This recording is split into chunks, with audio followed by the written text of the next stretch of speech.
Hola, ¿qué tal? Bienvenidos a este nuevo espacio de Distrito TV, a esta ventana a los sucesos.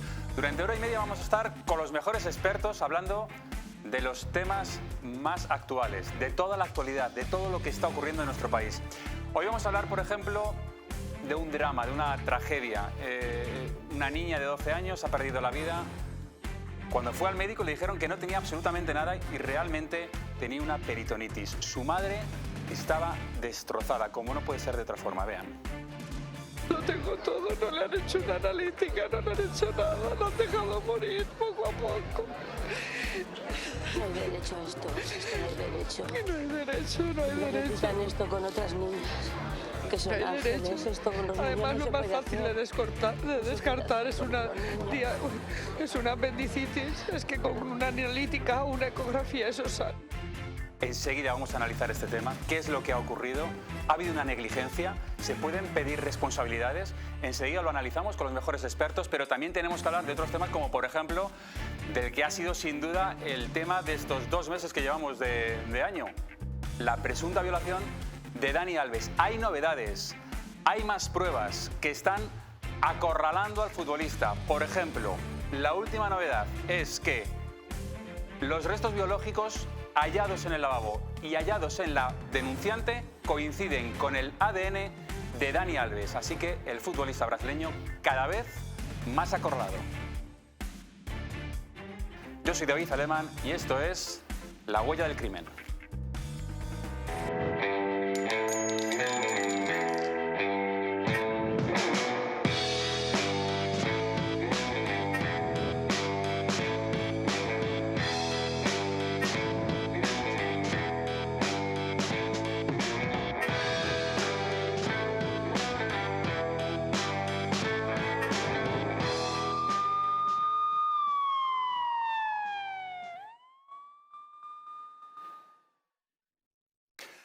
Bienvenidos a La Huella del Crimen. Quiero que vean una imagen desoladora, una imagen de una madre destrozada porque su niña de tan solo 12 años ha perdido la vida, pero ha perdido la vida de una forma que se podría haber evitado. Vean a la madre. Ya tengo los informes, no puedo hablar mucho porque esto va a juicio, porque esto ha sido una negligencia muy gorda, muy gorda. Lo único que me he equivocado es que el día 2 fue el día 1, pero todo lo demás que ha dicho ha sido así, ha sido como lo he contado. He ido 3 veces, lo tengo todos los partes, lo tengo todo, no le han hecho una analítica, no le han hecho nada, lo han dejado morir poco a poco. No hay derecho a esto no hay derecho. No hay derecho, no hay derecho. Necesitan esto con otras niñas, que son No hay ángeles, derecho. esto con los Además, niños no lo se más puede fácil hacer. de descartar es una apendicitis, es que con una analítica o una ecografía eso sale, no es tan complicado. Y si ves que una niña que ha ido que hace 5 años que no va al médico y va por un dolor abdominal, no creo que cueste mucho decirme bájate al hospital por si es una apendicitis, no lo creo. Y no que me diga que no, que eso no es una apendicitis, que es un virus y que me vaya a casa. Creo que eso no es justo ni hay derecho. Para nada, para nada.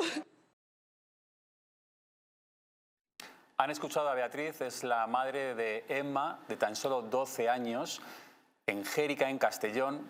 Le dolía la tripa, tenía un fuerte dolor abdominal y los padres la llevan al médico y el médico le dice que no pasa nada. Un virus, se puede ir a casa, tranquila. Pero el dolor sigue y a los 5 días la vuelven a llevar al médico. Y el médico dice, no pasa nada, esto es un virus, se le pasará en unos días, lo que sé que es que cuesta bastante, pero al final se le pasará. Vuelven a ir una tercera vez, ya con 38 de fiebre, y le vuelven a decir que no pasa nada. Y la niña ha muerto. Esto es lo que ha ocurrido en Xérica, en Castellón. Todo esto lo vamos a analizar, esto y otros temas, con un abogado, un policía y una criminóloga. Está Juan Manuel Medina, José María Benito, Carmen Balfagón. Buenas tardes a todos. Gracias por estar aquí en este primer programa de La Huella del Crimen. Empiezo contigo, José María. Esto, ¿cómo se puede denominar? Es decir, es que es algo que se puede evitar. es que es una peritonitis, que es algo que no parece a priori que pueda ser muy grave, muy importante. Y han ido 3 veces al médico y 3 veces le dice el médico, vete a casa que no pasa absolutamente nada. A ver, parece, David, que es una negligencia clarísima, por varios motivos. Yo hablo con algunos médicos y los médicos lo que dicen es que hay algunas peritonitis que son muy difíciles de detectar, muy difíciles. Pero a pesar de eso, es que en este caso no le han hecho a la niña ninguna prueba. Es que ha acudido a 3 médicos distintos, ha acudido 2 veces a su centro de salud y otra vez al hospital. Y es que en ninguno de los 3 sitios le han hecho, como lo dice la madre, perfectamente, ni un triste análisis de sangre, ni una ecografía, absolutamente nada. Quiero decir, puede ser difícil de detectar, pero claro, si ya no haces ninguna prueba, evidentemente estás cometiendo una negligencia. Vamos a ir cronológicamente con lo que ha ocurrido en Xèrica, en Castellón. Vamos a ver cómo ha sido todo, cómo han ido pasando estos acontecimientos hasta que al final vemos a esa madre destrozada. Esto es lo que ha ocurrido. El caso de la pequeña Emma, que ha conmocionado a todo el mundo. Ha fallecido con tan solo 12 años el pasado lunes en el Hospital Clínico de Valencia debido a una peritonitis. La niña presentaba síntomas como fuertes dolores abdominales, vómitos y fiebre. Acudieron hasta en 3 ocasiones a los servicios de urgencias donde no le diagnosticaron ni le realizaron ninguna prueba médica. Beatriz Gascó, madre de Emma, ha señalado que presentará una denuncia contra la Administración Sanitaria Valenciana por negligencia médica y porque no quieren que lo que le ha ocurrido a su hija vuelva a suceder. Con la denuncia, Beatriz Gascó pretende que si tienen que cambiar el protocolo y a cada niño o adulto que le entre con dolor en el abdomen le hagan una prueba, que se la hagan. No ha habido grandes manifestaciones ni exigencias de dimensiones políticas. Carmen. Bueno, pues es una tristeza y desde luego nuestra condolencia con la familia, porque esto es muy difícil de encajar. O sea, puedes tener un accidente, pero esto es difícil de encajar porque no es un problema de protocolos. Yo creo que el protocolo médico existe. Fuertes dolores abdominales, fiebre, vómitos, eso lo primero que hay que hacer, como bien ha dicho José María, es descartar una apendicitis. Y eso se descarta primero con un análisis de sangre. Simplemente porque aparecen los leucocitos muy elevados y otras pruebas en las que no me voy a detener. Y luego con una placa. O sea, una simple placa. ¿Y por qué no se hace eso? Pues eso es a lo que vamos. Vamos a ver, yo creo que aquí esto tiene que servir para hacer una reflexión muy profunda. Decimos, centros de salud, centros de urgencias, está muy bien y que cada uno queremos uno muy cerca de nuestra casa, pero tenemos que hacer una reflexión de qué tipo de personal está ahí y a qué hora. Es verdad que se está acusando mucho el tema de la falta de médicos en todas las comunidades autónomas, pero tenemos que tener muy claro quién tenemos en un servicio de urgencias al frente de un servicio de urgencias. Porque a lo mejor no vale un señor que se haya especializado en dermatología, tiene que ser otro perfil. Desde luego esto es imperdonable. Para mí es una negligencia clarísima. Creo que la madre, desde luego, si la pelea lo va a ganar, nadie le va a devolver la vida a su hija. Nadie se la va a devolver. Hay un dato claro, es el segundo menor, también de 12 años, que muere en la Comunidad Valenciana. Claro, es que ¿Recordáis otro niño eso es, sí, con sí, otra peritonitis? exactamente igual. Es que no le hicieron ninguna prueba y que también falleció. Es que lo quería recordar aquí, por eso digo que algo. Claro. En la Comunidad Valenciana, no digo que tenga culpa la comunidad, pero han pasado allí. Pero a lo mejor entonces No, lo que hay que perdona. hacer es revisar protocolos. A lo mejor lo que está fallando es un protocolo porque no hacer una serie de pruebas que a priori parecen algo esencial y algo fácil para desechar y para ver qué es lo que no tiene, por lo menos. Yo me imagino, Juan Manuel, ahora los padres ya lo han advertido. Vamos a ver si se puede depurar responsabilidades, porque esto, ¿a quién tienes que reclamar? ¿A quién le puedes pedir responsabilidades de esto? Sí, bueno, porque estamos hablando de la muerte de una niña, ¿eh? Está claro, hombre, yo lo tengo claro que aquí hay una negligencia médica, bueno, con respeto a la presunción de inocencia que puedan tener los responsables médicos, pero es un caso muy, muy claro y además es que es un caso muy recurrente. Además yo por desgracia no lo he contado nunca, pero es que el caso de mi padre falleció de una forma muy similar, idéntica, ¿no? Una apendicitis diagnosticada diagnosticada por un servicio médico ambulatorio y cuando acude al centro de urgencias, a un hospital determinado, dicen que no es una apendicitis. ¿Eso qué conlleva? Pues que le ponen un tratamiento inadecuado y al cabo de una semana, pues efectivamente la peritonitis se presenta y ya es tarde. Esto es lo que se llama, David, las negligencias médicas fundamentalmente se basan en tres tipos, ¿no? Pueden ser error en el diagnóstico, que es el caso que tenemos aquí muy probablemente, error en el tratamiento, pues por a lo mejor aplicar a un paciente una farmacología determinada que su cuerpo no tolera sin haberle hecho las pruebas preceptivas para saber si es alérgico o no lo es, o una mala praxis, ¿no? En este caso, insisto, yo no creo que sea una cuestión de protocolos, porque esos protocolos están muy claros y además es que estamos hablando de una enfermedad que es muy común, ¿no? De una dolencia como la apendicitis. Es el no aplicarlos. Muchas veces, pues por falta de tiempo, por falta de recursos o por falta de pericia profesional. Y como bien decía José María y Carmen, los compañeros que me preceden, yo creo que un médico tiene la obligación de descartar absolutamente todo lo descartable.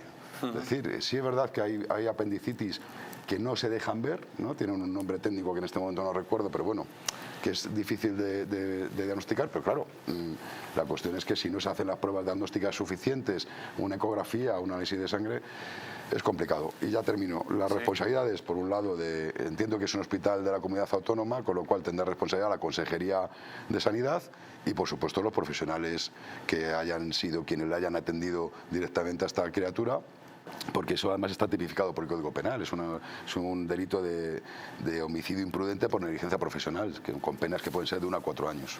Se lo vamos a preguntar todo esto a un experto, al doctor Enrique de la Morena. Enrique, muy buenas. Muy buenas tardes. ¿Qué tal, Enrique? Doctor, cuéntenos, muy bien. ¿Qué es exactamente una peritonitis? ¿Es fácil de detectar? Cuéntenos, ¿cómo se detecta? Bueno, sí, primero vamos a ver. El peritoneo es una membrana que nos cubre desde el pecho todo el abdomen y es el que protege a todas las vísceras que están dentro de la cavidad abdominal. Entonces, ¿qué ocurre en un caso? Ahora hablamos como de apendicitis, pero en realidad de cualquier tipo de alteración que hay en uno de las vísceras que cubren nuestro abdomen, probablemente es una apendicitis, pero el diagnóstico de una apendicitis es muy fácil para un profesional de la medicina. Se le hace una exploración a la persona y si es una persona joven, pues todavía es mucho más fácil. Pero hay un dato que inmediatamente al tocarle la barriga a esa persona, primero sienten recelo a que no me ponga usted la mano en el vientre, que tengo un dolor que no puedo. Usted palpa ese vientre y hay una frase entre nosotros, decimos que es un vientre en tabla. Ese vientre en tabla quiere decir que hay una infección en ese abdomen. Esa infección, si no se ataja, si no se cura, si no se trata, degenera en una peritonitis. Y es que todo el peritoneo, toda esa membrana que está cubriendo las vísceras, pues se infecta, ¿no? Pero puede ser, doctor, puede ser que tenga el vientre en plana, ¿eso? ¿Cómo es? ¿Cómo ha dicho? En tabla. Vientre en tabla, como usted dice. Y que sea otra afección, que no sea peritonitis, que lo pueda confundir un doctor con otra cosa. Bueno, es difícil porque en estos casos lo primero que se debe hacer es un análisis de sangre. Y entonces se ve cómo está la fórmula leucocitaria, qué números de leucocitos tiene y que esos leucocitos que tiene, si son a base de monocitos, si son a base de neutrófilos, si son a base de... Y eso los médicos lo sabemos. Y entonces decimos, pues tiene una desviación hacia la derecha, pues tiene una desviación hacia la izquierda. El diagnóstico con un simple análisis ya nos indica que hay una infección. Puede ser una apendicitis o puede ser otra patología. Por ejemplo, en una persona que le pinchan la barriga para hacerle una liposucción, muchas veces se ha dado un caso de peritonitis. Pero la peritonitis, en el momento en que se presenta, en el momento en que una criatura tiene un vientre en tabla, hay que hablar con el cirujano. Y un cirujano se tiene una consulta y se dice, mira, yo la he explorado, está enferma, le acabamos de hacer un análisis y tiene una desviación a la derecha, probablemente estamos ante una apendicitis. Pues aparte de ponerle ya un tratamiento de antibióticos y de antiinflamatorios y de tal, hay que abrir esa barriga y ver en qué condiciones está y lo que hay dentro de esa barriga que ha hecho una peritonitis. Lo que no se puede hoy día consentir en el avance que tiene la medicina, y yo estoy hablando con un diagnóstico que se puede hacer en una simple casa, pues esa paciente que tiene un vientre en tabla no tiene más remedio que ir a un centro quirúrgico, no tiene más remedio que ya recibir Pero entonces, la asistencia. doctor, según lo que nos está usted contando, para un profesional parece muy sencillo detectar esa posible apendicitis o peritonitis, es decir, vientre en tabla, un análisis. ¿Qué es lo que se ha hecho mal entonces en este caso, que hasta en 3 ocasiones fueron al hospital a que un médico le viera y los 3 veces el médico les dijo no es nada, esto es un virus, ya se le pasará? ¿Qué se ha hecho mal? Bueno, es que no la exploró bien. En una palabra, si esa chica, él la explora su barriga y la hace un análisis de sangre, que eso está a la altura de cualquier centro de salud. Eso ya no es decir, es que es una exploración, hay que hacerle una resonancia, hay que hacerle un TAI, no. Es que un vientre en tabla, o sea, un vientre que está duro en todo lo que usted le toca.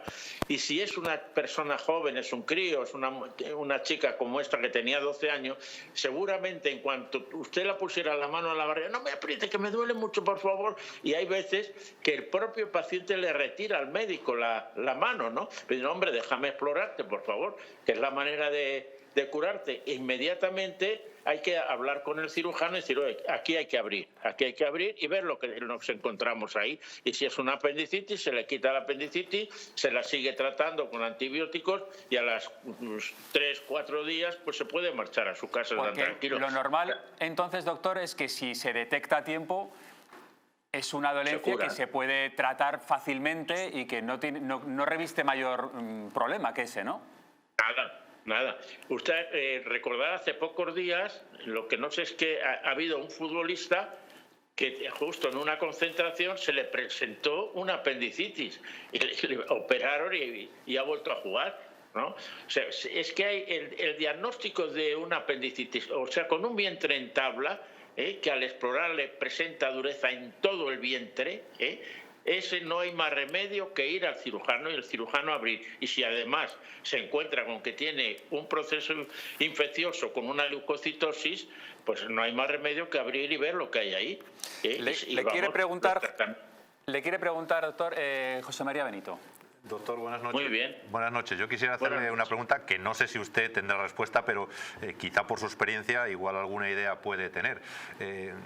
¿Cómo es posible? Porque claro, no estamos hablando de que la niña esta acuda con sus padres a un centro médico y haya un médico, bueno, pues que por la razón que sea, que yo no voy a entrar ni por supuesto voy a culpar a nadie, bueno, pues no le haya hecho las pruebas pertinentes para detectar esa apendicitis y posterior peritonitis. Pero es que los padres cuentan que acuden a 3 médicos distintos. Es decir, ¿cómo puede ser que 3 médicos distintos, porque uno se puede equivocar, no puede tomar, no puede tener la diligencia debida, pero ya 3 es lo que extraña un poco, ¿no? Claro, y nos extraña hasta el profesional. O sea, yo me quedo, cuando lo he leído, digo, ¿cómo es posible que a 3 médicos se les haya podido pasar? Porque no es normal. O no lo han explorado, llega allí, no, esto a lo mejor pues es un virus, que hay ahora muchos virus intestinales, nada, tranquila, que en 48 horas, claro, la niña seguía, oye, tenías que haberla tocado la barriga, simplemente con tocarla la barriga la podía haber diagnosticado, sin hacer análisis. Un vientre que tiene dolor, que presenta dureza a la palpación, pues tiene algo, y ese algo hay que buscarlo. Lo que no se puede hacer es no... ¿Y ese algo no puede ser un virus? ¿Qué es lo que le dijeron en un primer momento? Sí, tiene algo, pero es un virus. No, yo, bueno, llevo muchos años ejerciendo, yo terminé la carrera en el año 60, o sea que yo he visto pacientes y tal. Un virus no da diarreas, en fin, hay otra sintomatología completamente distinta. Pues... O sea, ahí fue que no la exploraron, en una palabra no la exploraron, es chica joven, nada, pues no vayas a casa tranquila y tal y cual, no. Todo paciente que llega a un centro hay que explorarle. Doctor. Y para médicos, es que nuestra profesión es eso, es explorar y ver al enfermo y estudiarle. Además, hoy no se puede morir una persona de peritonitis. Eso es lo que hay que explicarse ahora. a los padres sobre todo y desde luego que no vuelva a ocurrir esto, porque desde luego, según lo que nos está contando, que es algo tan fácil de detectar, parece mentira que una niña haya fallecido por esta causa. Doctor Enrique de la Morena, muchísimas gracias. Nada, por Dios, a su disposición. Muchísimas gracias por atendernos y por explicarnos. Juanma, la verdad es que escuchas al doctor y todavía no sé, por desgracia... Es que es algo increíble, que pueda ocurrir algo que te está diciendo el doctor además, que es algo muy fácil de detectar, que es una palpación y que entonces le haces un análisis y te sales enseguida. Pero es que, por desgracia, David, son cosas que ocurren con más frecuencia de la deseada, ¿no? A veces trascienden a la esfera pública, porque los padres deciden de alguna forma acudir a los medios de comunicación, y otras veces no.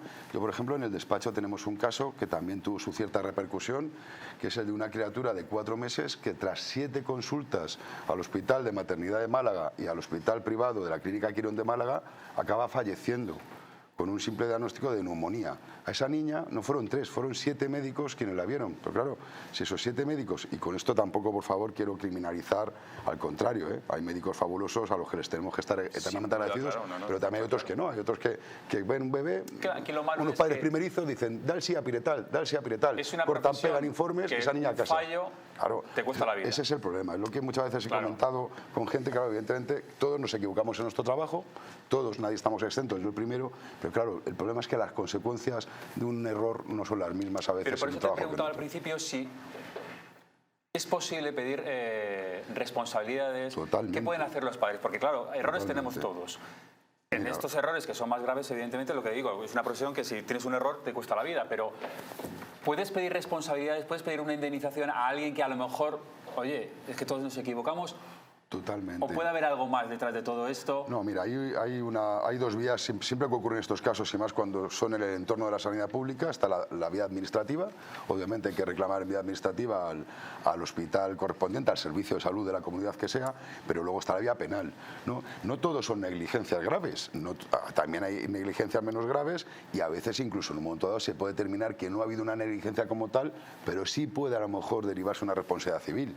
Es decir, el hecho de que haya un fallecimiento o un mal diagnóstico, pues se puede argumentar en un momento dado a lo mejor y decir, oiga, mire, negligencia como tal no hubo, se cumplieron los protocolos, se hicieron las pruebas, pero pese a eso, oye, sí se puede asumir por parte de la aseguradora correspondiente del servicio de salud cierta indemnización. Vamos, yo desde luego mi consejo es que los padres, si nos están viendo, que no dejen de hacerlo, no dejen de reclamar, porque además es de justicia, porque es la forma, no es una cuestión de revanchismo, es una cuestión de justicia, es la forma de que este tipo de cosas no vuelvan a ocurrir. Yo, por ejemplo, me repito muy brevemente, el otro caso que te hablaba, desde que pasó lo de esta bebé, de Valentina, en el Hospital de Málaga de Maternidad, se han cambiado los protocolos.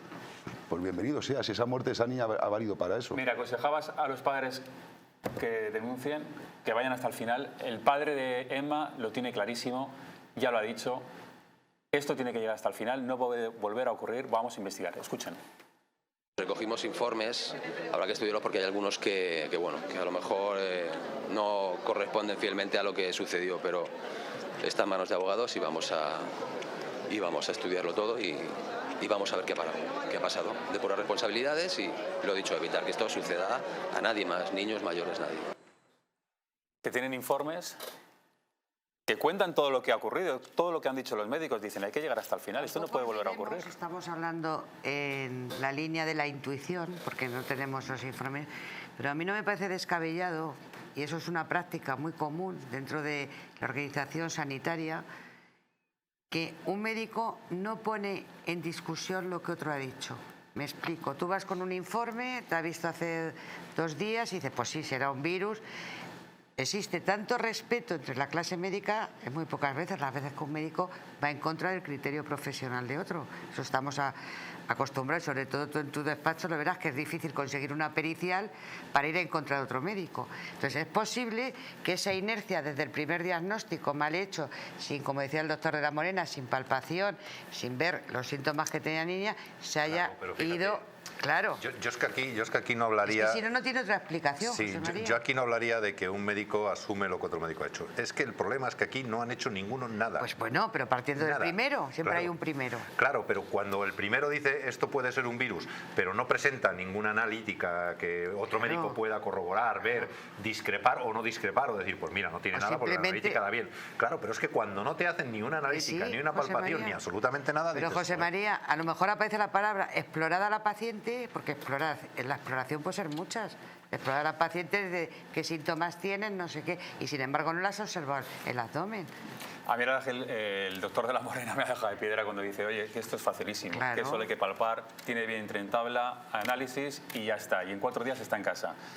En fin, no sé qué es lo que habrá sucedido. La Consejería de Sanidad ya ha dicho que va a abrir una investigación, que esto se va a investigar. Ojalá que se llegue hasta el final y que no vuelva a ocurrir. Vamos con otro tema. Yo creo que es el tema del año. Por lo menos en estos primeros dos meses, la presunta violación de Dani Alves a una chica el día antes de Nochevieja. Hay novedades. Es verdad que cada vez que hay novedades, acorralan más, estrechan más el cerco para el futbolista. Cada vez lo tiene más complicado. Vamos a ver cuáles son esas novedades. Dani Alves mintió en su tercera versión del suceso. Las muestras biológicas halladas en la cavidad vaginal de la víctima pertenecen al futbolista. Los Mossos de Escuadra han obtenido muestras de semen de otras 3 ubicaciones, en el suelo del baño, en la ropa interior y en el vestido que llevaba la joven la noche de la agresión sexual. Todas coinciden con el ADN de Alves. El futbolista brasileño permanece en un módulo para agresores sexuales de la cárcel de Brians II, a unos 40 kilómetros de Barcelona. Ahora el tribunal deberá decidir si deja en libertad con medidas cautelares al jugador. Carmen, ¿cómo ves este caso en el que parece que todas las noticias que van saliendo, que vamos conociendo, todas las declaraciones testificales, pruebas, parece que van acorralando un poco más al futbolista, ¿no? Bueno, le están acorralando, y es verdad, pero insisto, tenemos que ver muchas más cosas. O sea, que hubo una agresión sexual, pues posiblemente, pero a mí me llama la atención porque lejos de la víctima hay, por ejemplo, en una parte de ese cuarto de baño, restos biológicos de Dani Alves. A mí me llama la atención. ¿Dónde están localizados? Me puede llamar la atención. En la ropa de la víctima, pues también puede ser normal. Pero yo creo que hay que encajar muy bien las piezas. Si él ha mentido, es un mal indicio. No tiene por qué mentir. Yo creo que no hay ninguna necesidad de mentir. Pues precisamente eso que dices, que él ha podido mentir, es que ha habido muchas versiones. Juanma, si te parece, vamos al plasma, vamos a analizar todas esas versiones de Dani Alves desde que comienza, lo detienen los Mossos y ya hace una primera declaración, enseguida en sede judicial, y ahí es cuando empiezan a cambiar ya las versiones de Dani Alves. Claro, es que eso, como bien apuntada Carmen, es muy mal indicio. Es decir, Aquí estamos viendo las 4 versiones, las 3 primeras que da. Vamos, si te parece, una por una, analizando lo que él dice en sede judicial, nada más ser detenido. Primero, la primera es, no la conozco. Claro, efectivamente, ¿no? Una vez que a Dani Alves le detienen, bueno, para mí ya aquí como abogado no puedo dejar de decirlo, ¿no? Hay un error garrafal, que es que su abogado le permita declarar. Un señor que está detenido en una comisaría con una imputación tan grave como puede ser una agresión sexual, con secreto de sumario, pues hombre, hasta que no tengas los datos objetivos de qué se te está acusando, no declares. O sea, tú como profesional, evidentemente, a tu cliente le hubieras dicho, no declares, pero no digas nada, vamos a esperar a ver qué es lo que tienen contra nosotros, ¿no? Pero vamos, sea Dani Alves o sea Perico Otros Palotes. O sea, insisto, un señor en una comisaría con un secreto de sumario, con unas acusaciones tan graves, no puede declarar. ¿Por qué pasa esto? Dani Alves, de una forma espontánea, entiendo que sobrepasado por las circunstancias y, hombre, sabiendo lo que se le puede venir encima, empieza a dar versiones contradictorias. Y ese para mí es el mayor indicio de culpabilidad. El no la conozco. No la conozco, es lo primero que dice. Además lo dice también en un programa de televisión. Él manda un vídeo diciendo, efectivamente, yo no conozco a esta chica, no sé quién será, yo la respeto mucho, pero no la conozco. Pero luego eso se lo dice a la juez y la juez le dice, oiga, que hay unas cámaras que se les ven juntos. Y entonces él dice, bueno, es que fue ella. Fue ella, efectivamente, algo también muy recurrente en este tipo de delitos. Bueno, pues te digo lo mismo, ¿no? Luego ya vemos las demás, me dejé hacer. Dice, ella me abordó, vino a mí, y luego la tercera es, Oiga, que han estado mucho tiempo en el cuarto de baño, que se ha visto y además ella ha visto un tatuaje. Usted tiene un tatuaje en la ingle, sí tengo un tatuaje. ¿Cómo la ha podido ver? Y dice, bueno, es que yo me dejé hacer, fue ella la que se me abalanzó. Pero ¿sabes lo que pasa además, David, en estos casos? Y ya la experiencia te dice que es así. Simplemente fíjate, el testimonio, solo el testimonio de la víctima es válido para constituir una acusación, ¿de acuerdo? Sí es verdad que ese testimonio tiene que cumplir unos requisitos. Tiene que ser un testimonio coherente, lineal, ¿vale? Exento de supuestos móviles espurios, y es que en este caso no los hay. O sea, decir, todo el mundo puede pensar en un primer momento, oye, pues esta es una chica que a lo mejor quiere aprovechar la circunstancia pues para ganar fama, para ganar dinero. Primero, la chica se ha cuidado muy mucho de no salir en un solo medio de comunicación. De hecho, nadie sabemos ni cómo se llama ni hemos visto su imagen. Al contrario. Evidentemente. En segundo lugar, ya el primer día o el segundo día de este asunto comenzar, ya hizo una comparecencia diciendo que renunciaba a cualquier tipo de indemnización. Es decir, ni busca ser conocida, ni busca... Es decir, ese tipo de elementos periféricos, por supuesto, con el resto de indicios que estamos hablando, los restos de ADN de Dani Alves en el frotil vaginal, en el cuarto de baño, los testigos, etcétera, porque ha habido testigos que han declarado y que, por supuesto, no le van a ayudar a Dani Alves. Llegados a este punto, Juanma, ¿tú qué le recomendarías a Dani Alves que declarara a partir de ahora? Pues hombre, es complicado, ¿no?, determinar, pero bueno, yo creo que, insisto, sin haber accedido al sumario obviamente, pero por las informaciones que se están transmitiendo, hay suficientes indicios, insisto, y de suficientes elementos periféricos que todo hace pensar que Dani Alves fue el causante de una agresión sexual. Hombre, yo ante eso, pues posiblemente podríamos hablar de un reconocimiento, aunque fuera un reconocimiento tardío de los hechos, e intentar de alguna forma suavizar o mitigar lo que puede ser a priori una agresión sexual pura y dura. Pues bueno, intentar jugar con sentimiento, aunque fuera confuso, etcétera. O sea, yo te estoy hablando como abogado puro y duro. Pero vamos, insisto, creo que las expectativas, con todos mis respetos y por supuesto con la presunción de inocencia por delante, creo que las expectativas para el futuro procesal de Dani Alves son complicadas. Son complicadas, ¿verdad? Bueno, pues estas son las 4 versiones, esas 3 primeras versiones que da ante la juez en sede judicial, la primera declaración que hace ante la juez. Luego es verdad que como se han ido descubriendo más cosas, entre ellas esta última novedad, que es que los restos biológicos que había en la denunciante pertenecen al ADN de Dani Alves, ya él tendrá que reconocer que efectivamente hubo relaciones sexuales completas. Dice Juan Manuel, José María, que Dani Alves lo tiene complicado.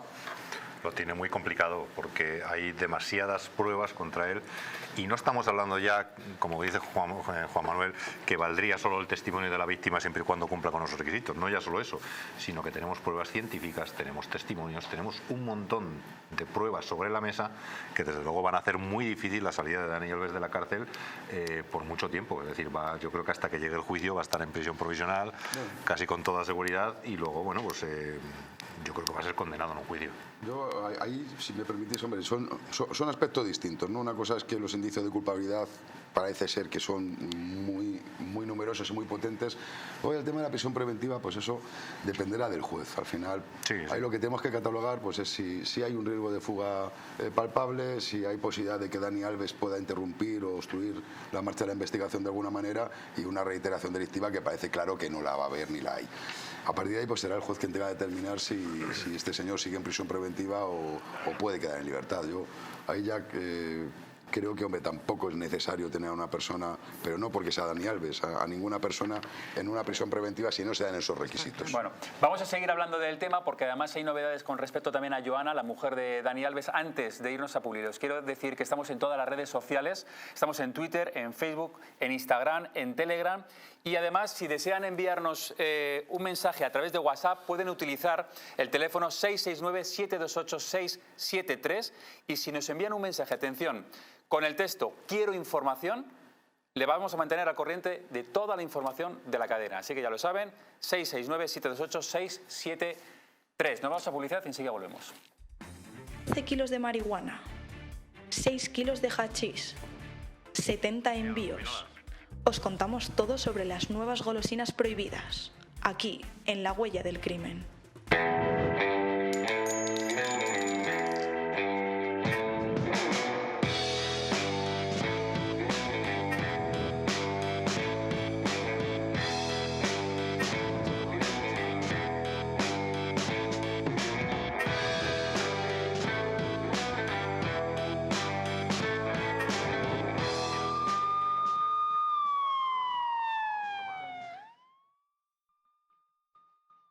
Naturhaus es el mejor método para perder peso de forma saludable y sin pasar hambre. Desde la primera visita, una asesora te enseñará a cambiar tus hábitos hasta alcanzar tu peso perfecto. Lo conseguirás gracias a complementos alimenticios a base de extractos naturales y platos deliciosos. Apúntate ya en tu centro Naturhaus más cercano y online a través de naturhaus.es. Naturhaus, 30 años de experiencia en nutrición y dietética. Economics, un programa en Distrito TV donde tendrás acceso a las últimas novedades en mercados, empresa, economía para España y el resto del mundo. Un programa de economía hecho por economistas en Distrito TV todos los martes a las 21 horas. No te lo pierdas.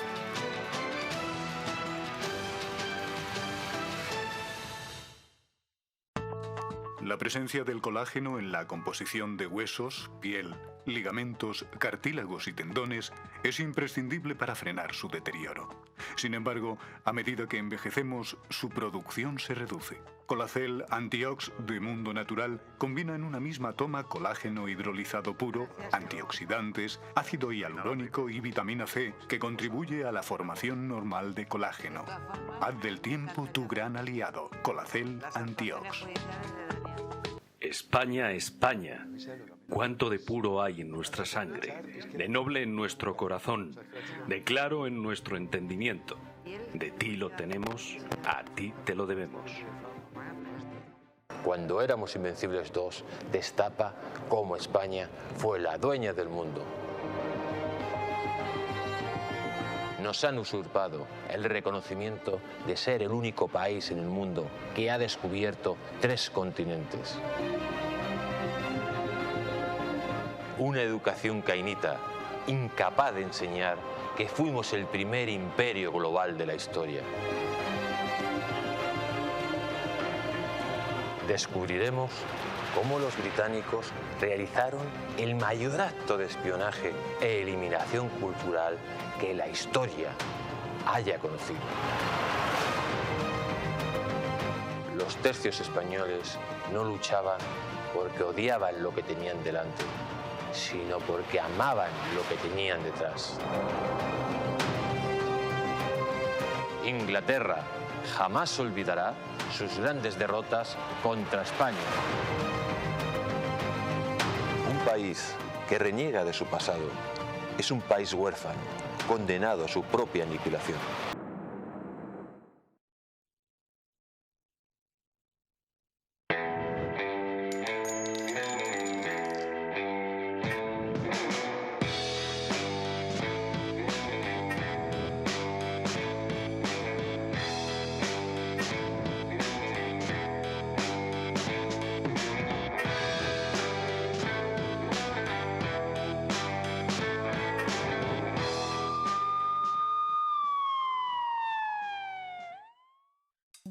de marihuana, 6 kilos de hachís, 70 envíos.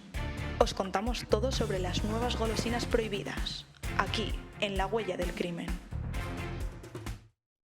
Seguimos en La Huella del Crimen. Enseguida vamos a hablar de la reacción de Joana, la mujer de Dani Alves, a todo lo que está ocurriendo, que es posible, ya se publica, que ha podido pactar incluso con el abogado de Dani Alves para mantener la imagen, porque podría perjudicar al brasileño. Enseguida lo vamos a ver, pero antes quiero que vean unas imágenes que ha ocurrido. Vean esto en Málaga.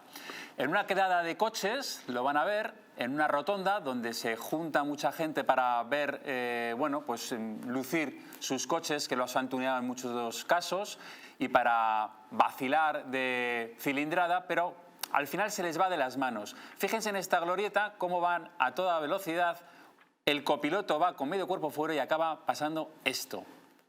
El coche dando la vuelta, el copiloto ha salido despedido, luego sí, van todos los amigos a ver qué es lo que ha ocurrido. Bueno, pues el conductor ha sido detenido por conducción temeraria. Y vean esto lo que ha ocurrido en la A4, a la altura de Jaén, cuando de repente un vehículo especial, ahí lo están viendo, va en dirección contraria.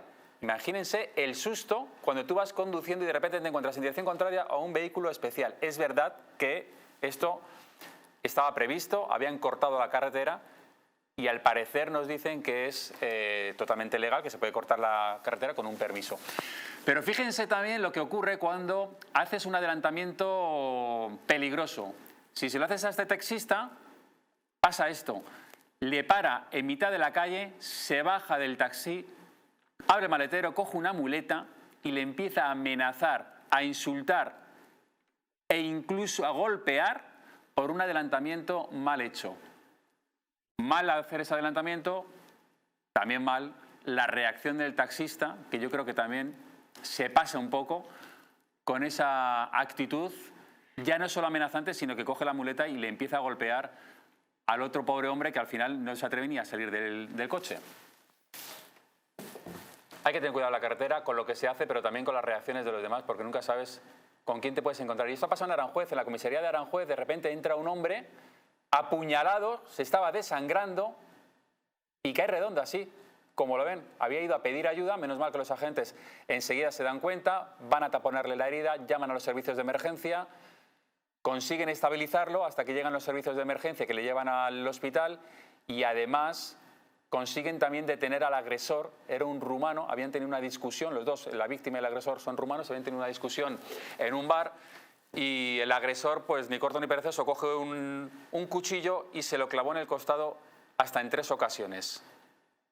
El hombre sale como puede corriendo, llega a la comisaría, se desploma, pero consigue pedir ayuda y la verdad es que los agentes, como siempre, pues están muy rápidos y le consiguen salvar la vida.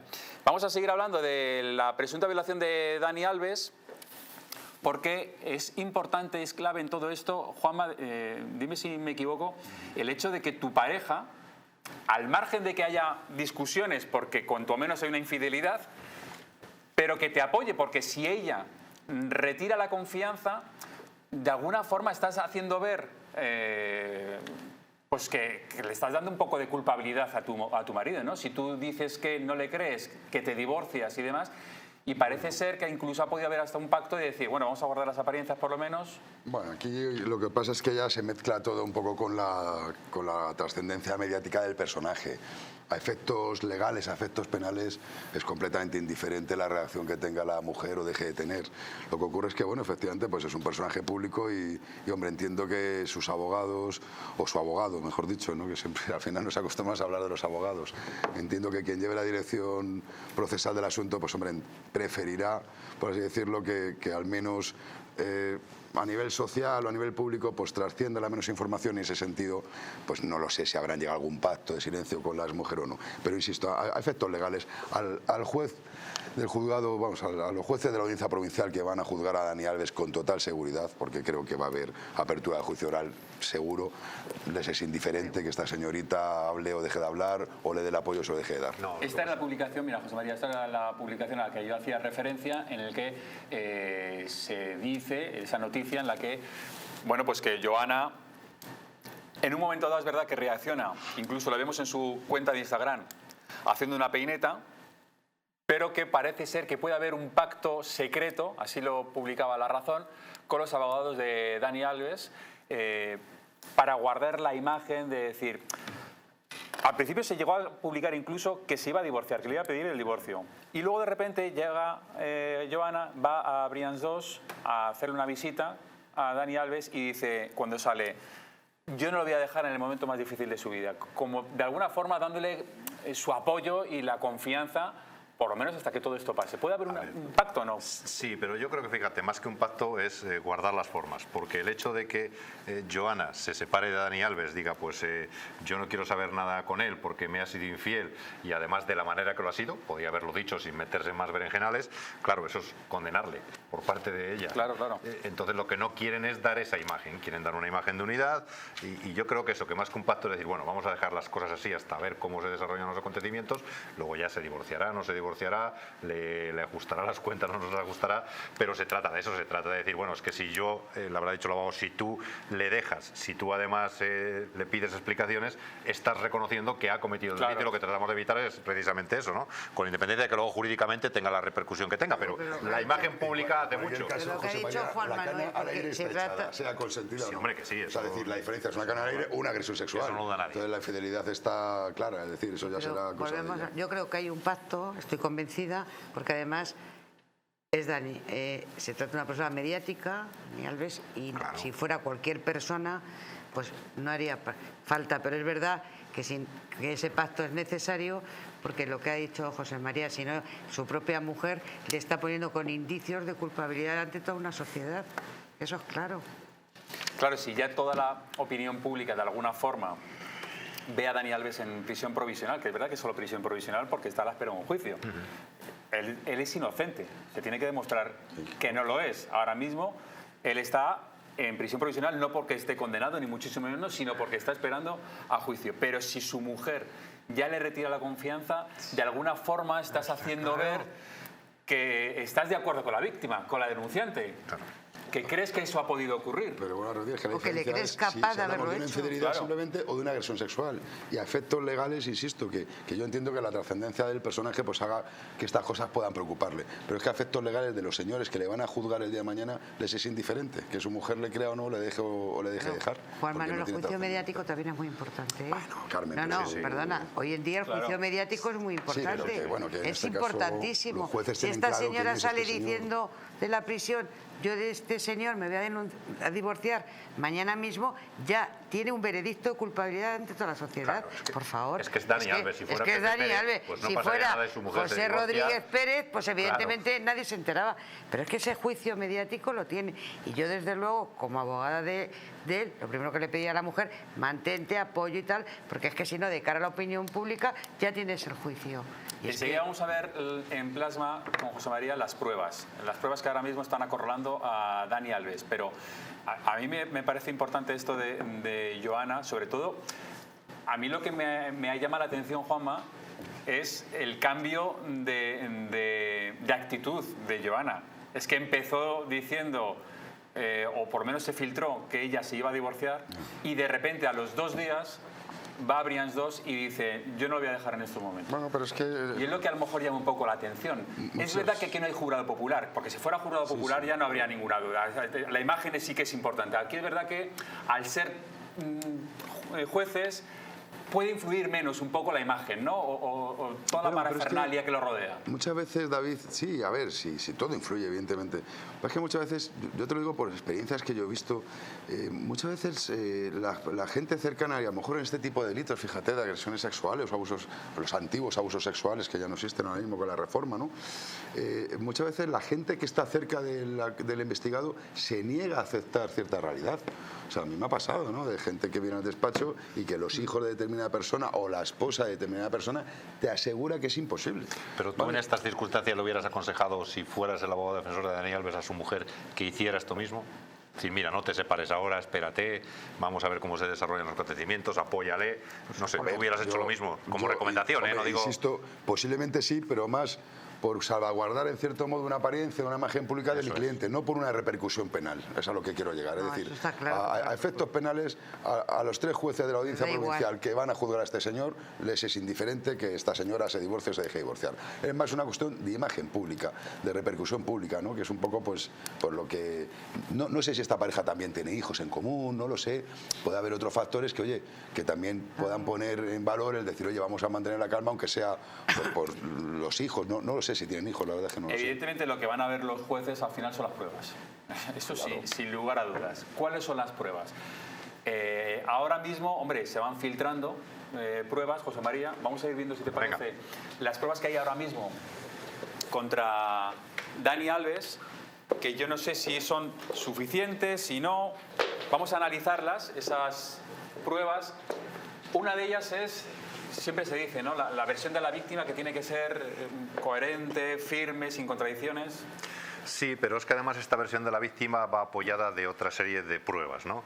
Y es que ella la denuncia la hace en el momento en que ocurren los hechos, no espera 2 días después, sino que se lo comunica a los porteros de la discoteca, a la gente de seguridad de la discoteca, que la atienden en un primer momento, que los Mossos de Escuadra se trasladan allí y la toman una primera declaración muy somera y muy por encima de qué es lo que había pasado, y en ese momento además hay una cámara de un Mosso de Escuadra que se activa involuntariamente y que da credibilidad a esa primera versión, que ha mantenido durante todo el tiempo. Esa cámara son unas cámaras que llevan dispositivos personales, que llevan los Mossos de Escuadra, no lo lleva la Policía Nacional, ¿no? No, solo los por Mossos, desgracia. ¿no? Porque la policía también querrá llevar ese tipo de dispositivos. Por supuesto, porque nos evitaban muchos problemas. Muchos problemas de que luego te puedan decir, has hecho esto y no es verdad o lo que sea, lo tienes grabado. Esto sí que lo llevan los Mossos, que no lo llevan todos, los llevan algunos, se está incorporando cada vez más, se activa de forma accidental, pero aunque se active de forma accidental, ¿lo que se ha grabado se puede aportar en el juicio? ¿Puede valer como prueba? De hecho, se ha aportado. Se ha aportado. Luego veremos el tribunal si lo admite o no como prueba, pero de hecho, de momento se ha aportado. Y entonces tenemos esa versión de la víctima que, desde luego, como decimos, es coherente, la ha mantenido en el tiempo, ha dado todas clases de detalles y, desde luego, pues ahora mismo no ofrece ninguna duda esa versión. Pero es que esa versión, además, va apoyada en el segundo punto por las pruebas científicas. Es que se obró muy bien en este caso porque se llamó a una ambulancia, los dueños de la discoteca o los gerentes o responsables llamaron a una ambulancia y esa ambulancia inmediatamente trasladó a la víctima a un centro sanitario donde se recogieron sus ropas, donde le hicieron un examen médico y ginecológico preceptivo y donde se extendió un parte de lesiones. Es decir, ella tenía lesiones, es decir, había habido fuerza, había habido resistencia o había habido determinada fuerza. Pero además de todo eso, ahora conocemos por las pruebas de ADN que se han practicado a los restos que se recogieron en ese momento, que ese ADN pertenece a Dani Alves. Por lo tanto, tenemos la segunda prueba que ya es irrefutable, porque es científica, ya no es una declaración. Lo que demuestra es que relaciones hubo, eso seguro. Se demuestra que hubo relaciones y se demuestra también que hubo ciertas lesiones fruto, según la declaración de la víctima, de esa resistencia que ofreció. Que hay que decir además que la discoteca lo que hace es también, ya no es solo que llama a la ambulancia, a los Mossos, sino que también además cierra ese cuarto de baño para que nadie entre y no se pueda contaminar. Eso es. Y luego una de las cosas que también hizo la denunciante y que siempre se recomienda, pero que no es fácil, me imagino, es que cuando eres víctima de una violación, no lavar la ropa, no lavarte, me imagino que eso es complicado para muchas personas que han sufrido una violación. En este caso porque se hizo todo muy rápido. Si pasan días, pues lo primero que quiere hacer una persona que ha sufrido una violación es ducharse a lo mejor, ¿no? Es que, claro, efectivamente, una mujer que se siente agredida sexualmente pues se siente sucia, ¿no? Por decirlo de alguna manera, y por lo tanto su primer instinto es limpiarse, es lavarse y es hacer todo esto, ¿no? Pero claro, nosotros siempre lo decimos, más importante que la denuncia es acudir inmediatamente al centro sanitario, porque el centro sanitario efectivamente va a recoger esas ropas, te va a hacer el examen y luego ya te vas a poder lógicamente lavar y demás, pero eso va a ser fundamental a la hora de determinar científicamente, no digo ya solo por la declaración, sino científicamente que ha existido esa relación y luego ya veremos si ha sido consentida o no, pero que la agresión ha existido, ¿no? Luego tenemos las cámaras, claro, ahora hay cámaras en todos lados, la discoteca está llena de cámaras, no evidentemente en el lavabo, porque sería ilegal y además ya no habría discusión, porque ahí se ve lo que pasa, si hay violación o no hay violación, pero sí hay cámaras en toda la discoteca que también aportan muchos datos, ¿no? Del antes y del después. Claro, aportan datos del antes, donde se ve en ese reservado pues a Dani Alves con su acompañante, que también le hemos visto acudir a prisión con la mujer de Dani Alves, el cocinero o chef, sí, que es amigo de Dani Alves, que estaba con él en ese momento. Se ve a la chica cómo llega, se ve a las amigas cómo llegan y en un momento dado se ve como Dani Alves se introduce en ese lavabo y a continuación, aproximadamente a los 2 minutos, ella también acude al lavabo. Claro, luego hay 13 minutos, me parece aproximadamente, sí, donde 16, 17 minutos. 16, 17, donde no se graba absolutamente nada, claro, que es cuando permanecen dentro de ese lavabo donde no hay cámaras, pero claro, luego las cámaras de fuera del lavabo otra vez, lo que determinan es que ella sale en una actitud, desde luego, que no es la más adecuada. Primero sale Dani Alves, después sale ella, y ella ya sale en una actitud diferente a la que entró. ¿Qué pudo haber pasado? Eso no lo sabemos, ¿no? Porque efectivamente, bueno, pues habrá que determinarlo en el juicio. Quizá ella, no lo sé, voluntariamente entró a ese baño, pero luego no quiso tener ningún tipo de contacto con Dani Alves y él, pues por la fuerza, la agredió. Eso habrá que determinarlo, como decimos, en el juicio.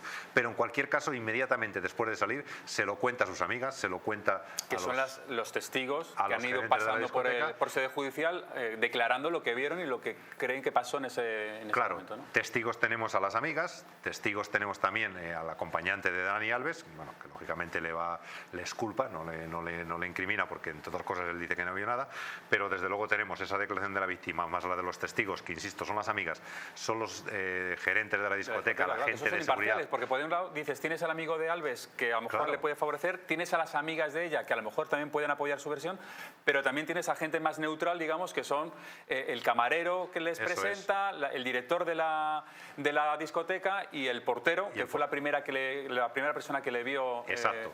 Pero fíjate que de estas 4 cosas, lo decía antes Juan Manuel Medina, solo con la primera valdría para obtener una condena, ¿no?, por agresión sexual.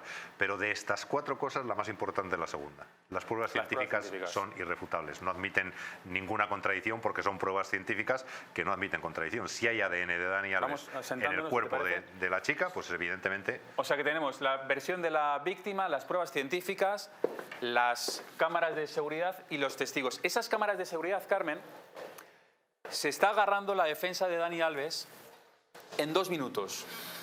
Es decir, esas cámaras dicen que Dani Alves, está grabado, Dani Alves llega al baño y pasan 2 minutos y la denunciante acude también al baño. Y entonces Cristóbal Martel, el abogado de Dani Alves, dice, hombre, pues forzar no la ha forzado para llegar al baño, porque ha pasado 2 minutos en los que él ya podía haber seguido con sus amigas y sin embargo va voluntariamente al baño. Bueno, eso es una actitud y hay que analizarla también. Y desde el estudio del comportamiento se puede llegar a una conclusión. Pero yo aquí quería matizar una cosa y corregirme. Juan Manuel Medina y José María, los testigos son testigos de referencia, cuidado. Es decir, ningún testigo directo ha visto la agresión. Eso es muy importante. Ha visto lo que pasó antes y lo que pasó después. Vio que pasó, que entró al lavabo y demás, y lo que le contaron. Y a uno le habrán contado, mira, me han violado, la chica, a las amigas, y el otro dirá, mira, he tenido un rollo. Es que no son testigos directos. Con lo cual, eso hay que tener cuidado y cada abogado, y es lógico, lo barajará en la medida que lo pueda barajar. Aquí es importante las cámaras. Aquí también es importante el comportamiento, el lenguaje no verbal que se vea en esas personas cuando son captadas por las cámaras. Ahí también tienen que decir mucho, y aquí lo tengo que decir, y sacar una lanza en favor de los criminólogos. Tienen que analizar esas imágenes, porque a veces una imagen sin palabras... Fíjate, Carmen, según las cámaras se ve que después de lo que sucediera en el baño, Dani Alves se va a tomar una copa al solo. Se toma una copa y luego cuando sale, ella ya está, se lo ha contado a las amigas y ya está con el portero diciendo lo que ha sucedido y él pasa por al lado y se va. ¿Eso qué te hace pensar el hecho de que si tú has cometido una agresión, luego te tomes una copa? Cuidado, también el perfil de estas personas, y lo decíamos antes, y lo voy a decir sin ninguna cortapisa. Esta gente está acostumbrada a tenerlo todo. Son gente que gana muchísimo dinero, tienen muchísimo poder adquisitivo, acceden a cualquier cosa, son privilegiados dentro del contexto social. Entonces, a mí eso no me indicaría mucho. Yo creo que hay otros datos que hay que analizar. Pues fíjate, hablabas del dinero. Hay más cosas acerca de Dani Alves, sobre todo de su dinero, que parece que tiene mucho, pero a lo mejor no lo es tanto. Lo vamos a ver, pero a la vuelta de publicidad. Hasta ahora. 12 kilos de marihuana, 6 kilos de hachís, 70 envíos. Os contamos todo sobre las nuevas golosinas prohibidas, aquí, en La Huella del Crimen.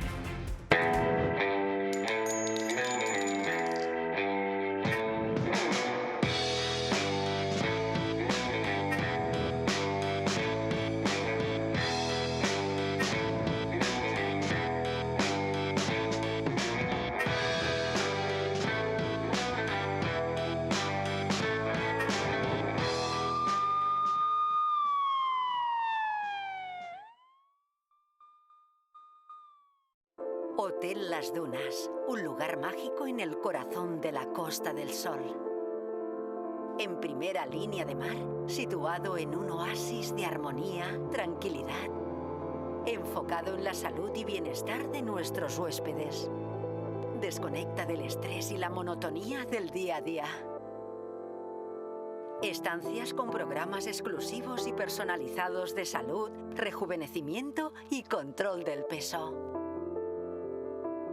Elegancia y bienestar junto al mar, sin renunciar a la actividad y la vida saludable. Descubre las Dunas Hotel Health and Spa, el más exclusivo de toda la Costa del Sol.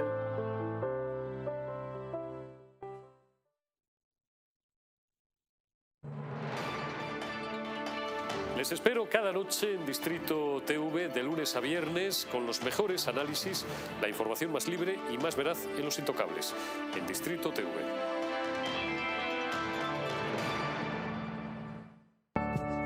El cuidado de la flora intestinal es esencial para el bienestar digestivo, el metabolismo y el sistema inmunitario.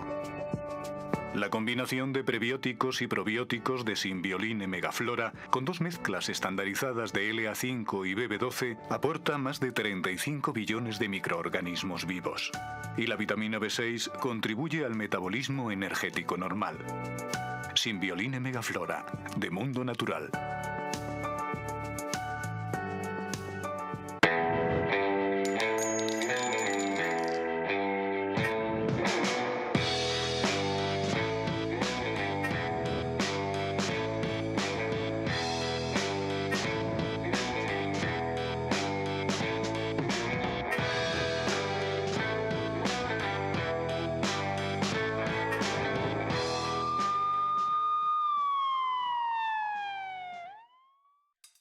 De marihuana, 6 kilos de hachís, 70 envíos. Os contamos todo sobre las nuevas golosinas prohibidas, aquí, en La Huella del Crimen. Enseguida hablamos de las cuentas de Dani Alves y si tiene o no tanto dinero y en qué medida le puede afectar en el caso de la presunta violación, pero antes les quiero comentar que ha habido 8 detenidos, la Policía Nacional ha detenido a 8 personas que se dedicaban a estafar vía online.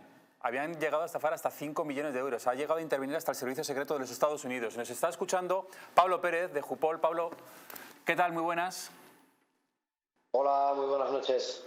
Cuéntanos un poco cómo ha sido esta operación conjunta de la Policía Nacional con el Servicio Secreto de los Estados Unidos para desmantelar esta organización criminal que habían estafado más de 5 millones de euros. Bueno, la verdad es que esta intervención, como otras tantas que hacen nuestros compañeros de la Brigada de Delitos Tecnológicos, son unas investigaciones bastante complejas en las que les lleva pues, bastante tiempo y sobre todo es debido a que todas estas estafas que se realizan a través de Internet normalmente se utilizan porque los estafados han proporcionado sus datos personales a la persona que al final les ha terminado estafando, ¿no? Entonces, de ahí esa complejidad para poder dar con ellos, pero que, como hemos podido comprobar, pues ese gran trabajo y gran personalidad que tienen, pues han acabado con esta detección. Hablamos de lo que se llama spoofing, bising, phishing, todo acabado en ING, son todo palabras inglesas, pero que se han puesto muy de moda y que ha subido exponencialmente los delitos cibernéticos, ¿no? Es decir, estas estafas online en las que cogen tus datos y tal. ¿Qué consejos puede darnos para evitar este tipo de estafas, para no dar nuestros datos y que al final puedan acabar con nuestro dinero? En primer lugar y sobre todo tener en cuenta y tener claro que ninguna entidad bancaria le va a solicitar vía SMS o a través de un enlace ningún dato particular ni contraseñas. Cuando nos llegue un mensaje que además el teléfono móvil lo mete dentro de la lista de mensajes ya leídos de nuestra entidad bancaria porque asume que es del mismo sitio, nos manda un enlace. Si picamos en ese enlace, no debemos nunca ese formulario rellenarlo con datos que sean privados, quiere decirse contraseñas, de documento de identidad, nada por ese estilo, ¿vale? Nunca nuestra entidad bancaria nos va a solicitar esos datos. Y cuando en algún momento queramos comprar o vender cualquier objeto a través de Internet, tampoco caigamos en la tentación de decir, bueno, pues por el comprador, por asegurarse, no, déjenme una fotocopia de su DNI para poder verificar. Nunca aportemos fotocopias de DNI a desconocidos, porque esto es lo que suelen utilizar habitualmente para luego abrir líneas de crédito y de esta forma estafar a las personas, ¿no? Estos serían, sobre todo, los pasos fundamentales a seguir. Nunca revelar ningún tipo de cuenta o contraseña secreta y no aportar el documento nacional de identidad a personas extrañas. Carmen le quiere preguntar. Sí, hola, buenas noches. Yo quería hacer una pregunta. En esta macrooperación que ustedes han hecho y que me parece además muy importante, ¿han detectado la figura, y discúlpeme por la expresión, pero yo creo que nos entendemos, de mulas, personas que no tienen nada que ver con esto y que se les utiliza también para perfeccionar la estafa? Bueno, en este tipo de estafas normalmente no es que sean mulas, sino que lo que se utilizan son personas, efectivamente, a las cuales se les ingresa el dinero en su cuenta y luego se les exige que aporten ese dinero a las personas que realmente son los estafadores, aportándoles una pequeña cantidad de ese dinero, ¿no? Están incurriendo también en un ilícito. Y Pablo, ¿es posible cuando ya detectamos que nos han robado porque hemos sido incautos y hemos dado la información y nos han limpiado las cuentas, ¿hay probabilidades de recuperarlo? Es decir, una vez que se denuncia, ¿esto es fácil de detectar quién ha sido y que nos devuelvan el dinero, o esto ya lo podemos dar por perdido? Bueno, en la mayoría de los casos nuestros compañeros suelen dar con este tipo de estafas, aunque les lleve bastante trabajo, un trabajo bastante complejo, como he explicado anteriormente, pero sí es cierto que dependerá del seguro de la tarjeta de estas personas o del seguro que tengan con la entidad bancaria. En unos casos sí el seguro cubre ciertas cosas, en otros no, pero bueno, eso ya va a depender del seguro que tenga cada uno en este caso. Pablo Pérez, muchísimas gracias. Pablo Pérez de Jupol, gracias por atendernos, por darnos estos consejos que parecen muy lógicos, pero que a veces no los tenemos en cuenta y que siempre está bien que la policía nos siga insistiendo, ojo, que no hay que dar los datos a cualquiera que pasa porque al final puede ser peligroso. Muchísimas gracias. Muchas gracias, buenas noches. Buenas noches. José María, hablamos de todas estas palabras que se han puesto tanto de moda, pero es que es verdad que nos bombardean. O sea, yo creo que toda la semana recibo como 3 o 4 mails de ha recibido una factura, clique aquí y le procedo al pago. Y una factura que yo no conozco para nada y yo siempre elimino. Pero es que es verdad que a lo mejor en algún momento si estás despistado, es que puedes dar sin querer o estás esperando algo de realmente. Se utiliza con esto de las facturas, se utiliza con paquetería, diciendo hay un paquete que tenemos que enviarlo, pincha aquí para que nos diga dónde tenemos que enviárselo. Hay notificaciones de la agencia tributaria, notificaciones de bancos. Ese es el denominado, es la estafa más común, el phishing, es decir, el phishing, pescar. Es decir, ellos lanzan millones de mensajes a millones de teléfonos robots, móviles. Me imagino los que claro, efectivamente. Momento, ¿no? Y bueno, pues siempre hay gente que pica. Es decir, si yo mando 1 millón de mensajes y te encuentro a 10 personas, 15, 20, que pican, bueno, pues ya tengo ahí mis 15 clientes a los que estafar, ¿no? Y ese es el método que utilizan y es el método más habitual. Por eso un consejo, ahora. Termino. Un consejo, además de los que decía mi compañero, un consejo fundamental es no hacer clic en ningún link que desconozcamos su procedencia. Ni de bancos, ni de la agencia tributaria, ni de paquetería, que todos tienen otros canales diferentes para comunicarse con nosotros en caso de que tengan que hacerlo. Pero fíjate, hay ahora una estafa que está a la orden del día y es que te envían, tú estás esperando una factura, realmente. Tú imagínate que me tienes que dar una factura, me mandas el mail y por lo visto te cogen el mail antes de que me llegue a mí. Hay alguien que te ha cogido el mail, ha cambiado el número de cuenta y me lo envían. Yo, como estoy esperando tu factura y evidentemente no conozco tu número de cuenta, pago la factura creyendo que te la estoy pagando a ti y le estoy pagando el número de cuenta que han interceptado ese mail. Sí. Y eso está ocurriendo ahora mucho, ¿eh? Está ocurriendo, a ver, no mucho afortunadamente, pero sí que está ocurriendo. Conozco ya 3 casos, José María. Sí, hay 3 casos conozco ya de eso. Hay denuncias sobre este asunto y es verdad que es un tema que preocupa bastante porque eso ya sí que estamos hablando, además del delito de estafa, estamos hablando de otro delito, que es la interceptación de las comunicaciones, porque lo que están haciendo es robarte tu cuenta de correo electrónico o interceptar tu cuenta de correo electrónico para hacer un cambio en ese número de cuenta para que cuando llegue al destinatario ingrese el dinero en una cuenta diferente a la del destinatario real, ¿no? Por lo tanto, aquí ya estamos hablando además del delito de estafa, estamos hablando de un delito de descubrimiento y revelación de secretos. Sí. De todas formas, viene muy bien que medios de comunicación como este saquen estos casos para avisarle a la gente, porque hay gente que no sabe el peligro que tiene el hacer un clic sobre determinados mensajes. yo creo que se tenía que incidir mucho más en estos mensajes de cuidado, cuidado, cuidado, que mire lo que está pasando. Además, es que como dice David, es que es algo masivo y es que a mí me pasa igual. Yo también lo recibo con cierta frecuencia. Claro, a lo mejor te llega un correo de una entidad bancaria que tú no tienes contratado con ella y directamente te das cuenta. Con el anagrama perfecto, claro, además. Efectivamente, pero cuando te llega, oye, que dices, oye, este es mi banco, ¿no? Entonces, claro, lo que yo hago en ese caso siempre es leer el destinatario, ¿no? Entonces ves que son direcciones de correo extrañísimas, es decir, si tú recibes un correo regular, que además los bancos se hartan de decir lo que ellos nunca te van a pedir por email, este es el mejor consejo, como decía Carmen, ¿no? Los bancos nunca van a pedirte por email ni una contraseña, ni una clave, ni una autorización de acceso, eso es obvio, ¿no? Pero bueno, es que es relativamente fácil caer en el engaño y claro... ¿Y luego a quién le reclamas, Juanma? Pues al maestro armero, como decía. O sea, ¿el banco se lava las manos? Generalmente sí, David, porque date cuenta que el banco no puede tener responsabilidad. El banco sí puede tener corresponsabilidad respecto de ciertas estafas, como por ejemplo lo que es no el phishing, lo que es el phishing, es decir, es cuando entran en tu cuenta bancaria hackeando, sorteando los sistemas de seguridad. Porque, hombre, ahí se supone que el banco sí tiene que tener un sistema informático suficientemente seguro como para evitar eso. Pero claro, cuando una persona, es como esto de las páginas web fraudulentas, ¿no? Tú estás comprando determinado artículo con el convencimiento de que estás comprando una marca concreta, es mentira, o sea, es una página de una empresa que no existe, que el artículo nunca te va a llegar.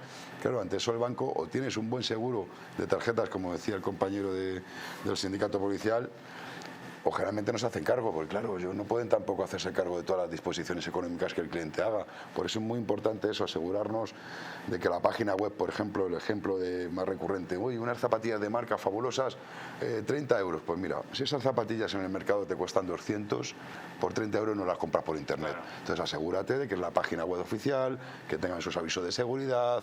Es decir, es que además las hacen tan sumamente bien que a primera vista te engañan. Pero claro, luego ya cuando empiezas un poco a bichear, como se dice vulgarmente, pues ves que tiene carencias y, hombre, que no es la página oficial. Entonces, antes de hacer ninguna disposición, dar un pago en tarjeta. Hay plataformas como PayPal y otras muchas en las que, hombre, te salvaguardas esa privacidad, ¿no? De no tener que dar los datos de tu tarjeta. Hay que tener mucho cuidado con todo eso. Pero yo tengo una cosa, en la estafa que yo comentaba de que te capten el mail y al final acabes pagando una factura con otro número de cuenta, ahí el banco yo creo que sí tiene algo de responsabilidad, porque está recibiendo una cuenta, un dinero que no está al nombre de la persona a la que realmente le quieres ingresar ese dinero. Sí, todo es discutible. Y lo está aceptando esa transferencia. No debería ser así, el banco tendría que rechazarla, ¿no? Hombre, si no coincide el número de la cuenta con el nombre... Todo es discutible, sí, todo es interpretable, hombre, y todo tiene su defensa, ¿no? Lo que ocurre es que, bueno, ahí claro, el banco también te puede decir que él no tiene la culpa de decir, tú puedes hacer una transferencia sin ser el titular de la cuenta. Y afortunadamente ahora las entidades bancarias también permiten las transferencias que sean reversibles. Es decir, tú haces una transferencia por error o se da una circunstancia de esas. Pero tienes un periodo muy corto de tiempo, hay un periodo de tiempo en el que tú puedes hacer la transferencia reversible. Bueno, pues quizá habría que ahondar en esas técnicas y en esas medidas de seguridad para evitar este tipo de cosas. Claro, estás perdido, lo que dices tú, te quitan la... Te compro algo, te lo pago por transferencia y luego lo retorno. Ya. Y o sea, es que al final siempre habrá todo alguien... tiene sus pros y sus contras. Siempre habrá alguien que acabe haciendo algo mal. Sí. Pero yo creo que es bueno hablar de esto y que la gente se informe también, ¿eh? Y eso seguro. Y no como medida preventiva, exactamente. Datos, oiga, que tiene que darme el número de cuenta, no sé qué. Mira, no des absolutamente nada. Nunca. Porque ahí es donde está, está el peligro. Que hay que machacar esa información. Y siempre digo lo mismo, que la gente compre más en el comercio al lado de su casa y se deje tanto compra por internet, que muchas veces la gente piensa que es más barato y en el fondo no lo es. Pero es cómodo. Es cómodo. Tengo la obligación de romper la lanza a favor del pequeño y mediano comercio. Hablábamos antes de la fortuna de Dani Alves. Quiero que vean un titular que puede, yo no sé si, ahora que nos diga Juanma, si esto puede influir o no en la prisión provisional. Es ese que están viendo, que tiene una deuda millonaria con Hacienda, más de 2 millones de euros, porque claro, cuando el abogado intenta defender que le pongan en libertad porque tiene arraigo, yo no sé si ese arraigo se compadece con el hecho de que tú debas a Hacienda 2 millones y pico de euros. Oye, primero empieza pagando y luego veremos el arraigo. No sé si esto influye o no influye las deudas de Dani Alves. ¿Sabes qué ocurre? Que cuando ya hablamos de estas cantidades tan estratosféricas, realmente este tipo de perfil Yo me acuerdo de otro futbolista, Ronaldo Messi, se hablaba de 9, 15 millones de euros con Hacienda de deuda. Shakira, no sé cuánto le reclaman. No es equiparable a una falta de solvencia. Pero es que además, precisamente en este caso, ese argumento, si lo utilizara el juzgado, sería muy contradictorio, porque el juzgado, uno de los motivos que maneja para no concederle la libertad, es decir, para revocar esa prisión preventiva, precisamente es su alta capacidad económica. Porque claro, dice, si a este señor le pongo libertad, agarro un jet privado. En Brasil todos sabemos que no tienen los controles, este tipo de países de Sudamérica, algunos no tienen los controles que tienen los países de Europa o en Estados Unidos. Quiero decir que es fácil. Bueno, pero aquí en España, aunque salgas con un avión privado, tienes que dar un pasaporte, me imagino. Pero mira, el problema yo lo explico esto muchas veces. Bueno. El problema yo lo explico muchas veces es que esto no es así. Es que estamos en la Unión Europea, estamos en el espacio Schengen. Claro. Es que tú puedes coger un coche en Barcelona, plantarte, pues no lo sé, en Bruselas, plantarte en el país que te apetezca del espacio Schengen, en Suiza. Fuera de Marruecos. Ya Marruecos es más complicado porque ahí sí que necesita pasaporte. Pero para cualquier país de estos de la Unión Europea no se necesita pasaporte, con lo cual aunque lo tenga retirado no pasa nada. Y ahí coge su jet privado o su vuelo regular hacia Brasil y se pira a Brasil sin ningún problema. Pero si le retiran el pasaporte, tampoco puede cogerlo aunque sea desde Alemania, es decir que... Pero puede coger un jet privado. Eso sí. ¿Y no necesitas, con jet privado no necesitas un pasaporte o identificarte? Porque tú llegas a Brasil, él es ciudadano brasileño, además conocido, y no existe tratado de extradición con España, con lo cual quedaría libre ya de por vida. Solo tendría que vivir el resto de su vida en Brasil para quedar libre. Es una de los argumentos de la defensa de la denunciante, de la víctima, el hecho de que, ¿os acordáis que Robinho fue condenado en Italia por una violación? Y se recurrió. Como no había sido todavía una sentencia en firme porque estaba recurrida, le dejaron viajar y se fue a Brasil. Brasil, si hay este tratado de extradición, lo que no hay es, ellos tienen una cláusula en la Constitución de decir a los nacionales, a los nacidos aquí en Brasil, no tenemos por qué extraditarlos. Y entonces cuando llega Robinho a Brasil, Italia, ya con el recurso que lo ha desestimado, dice, oiga, que está condenado, que me lo traigan. Y dice Brasil, no, este se queda aquí. Y dice, bueno, pues por lo menos que cumpla pena allí. Y dice, bueno, ya veremos.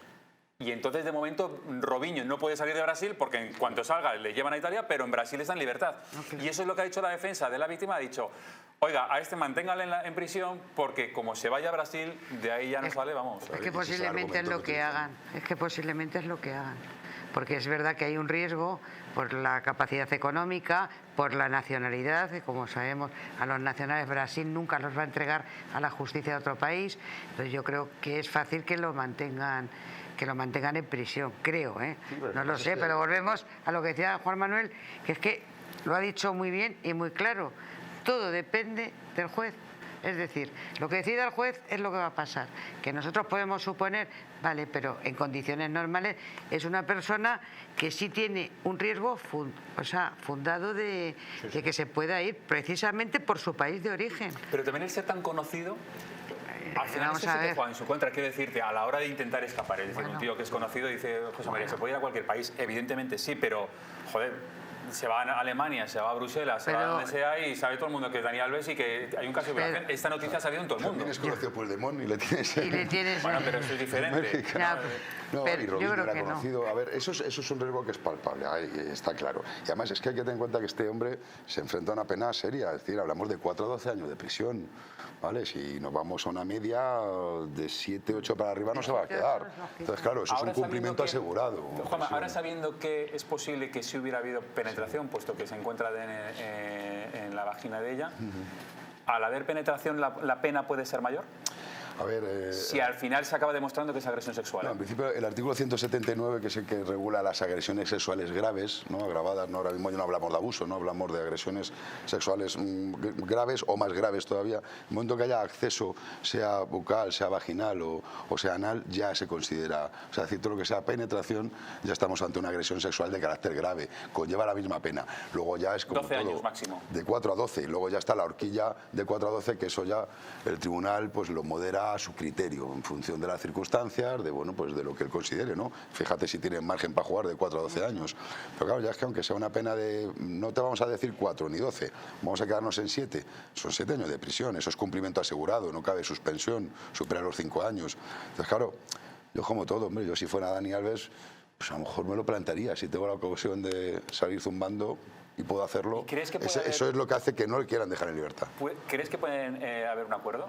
¿Que haya una conformidad? Es que son delitos públicos, David. Aquí conformidad...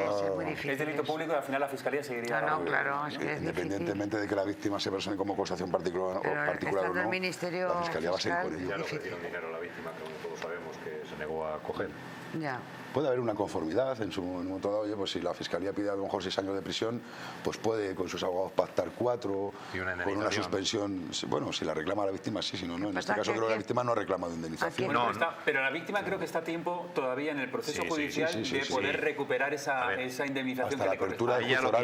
A ella lo que han hecho los abogados, creo que fue la primera abogada que tuvo, porque así lo encomendó Dani Alves cuando saltó la noticia, le ofreció dinero por dejar el procedimiento o por desistir o por lo que fuera, ¿no? Y le ofrecí dinero. La víctima dijo que no quería dinero, pero eso es muy diferente, no querer coger ese dinero, a la indemnización que le corresponda en virtud de las lesiones y de todo lo demás que haya. Claro, ocurre lo siguiente, en este tipo de delitos que son delitos de naturaleza sexual es necesaria la denuncia de la víctima.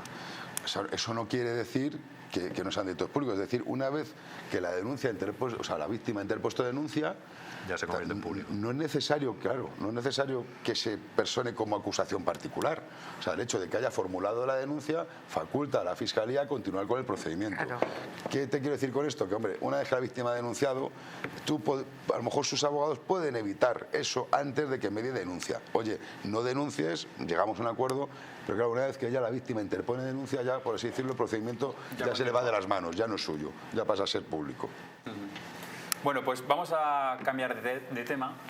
Quiero que vean ahora unas imágenes de una operación que ha hecho la Guardia Civil en la que se ha incautado de numerosas gominolas, pero son unas gominolas especiales. Aquí estamos viendo el registro. Han detenido a 3 personas. Quiero que vean ahora, este es el molde de esas gominolas que nos hemos tomado todos de pequeños, que son los típicos ositos de azúcar, riquísimos de colores, pero aquí había una salvedad. Fíjense lo que tenían ahí. Bueno, pues esos ositos que parecen inofensivos, que parecen chuches, no son chuches, es marihuana. Sí. Hacían los ositos, las chuches, con droga, con marihuana. Sí, a ver... ¿Para pasar desapercibido o...? No, para consumirlo. El componente activo de la marihuana no es otro que el THC, tetrahidrocannabinol. Es decir, estamos hablando de cannabis.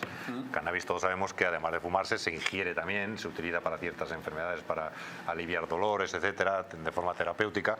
Y en este caso eran gominolas para ser ingeridas. Es decir, habrá gente que no le guste fumar, pero que sí le gusta o le apetece tomarse una gominola de marihuana. Es decir, no eran para ocultar la droga, sino que eran para consumo.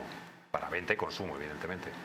5.000 golosinas de marihuana, 70 envíes, 12 kilos de marihuana, 6 de hachís. Todo esto es lo que se ha incautado la Guardia Civil de esta organización que la ha desmantelado.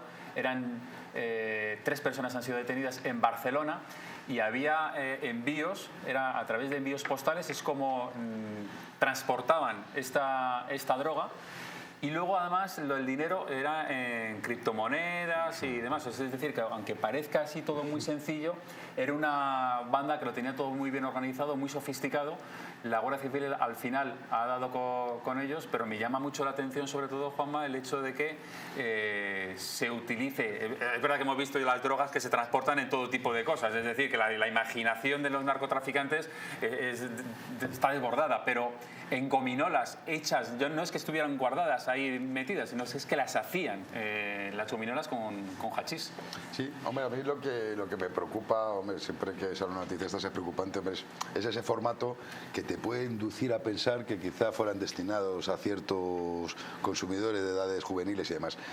Claro, luego también esto hay que analizar, claro, porque eso, como bien sabe José María, bueno, sabéis todos, a la hora de determinar si hablamos de notoria importancia o no, en el caso de la marihuana y el hachís se hace al peso, pero es que aquí no es sustancia pura, aquí es una sustancia prefabricada, con lo cual habrá que extraer qué grado de pureza, claro, con otras sustancias, habrá que ver qué grado de pureza tiene.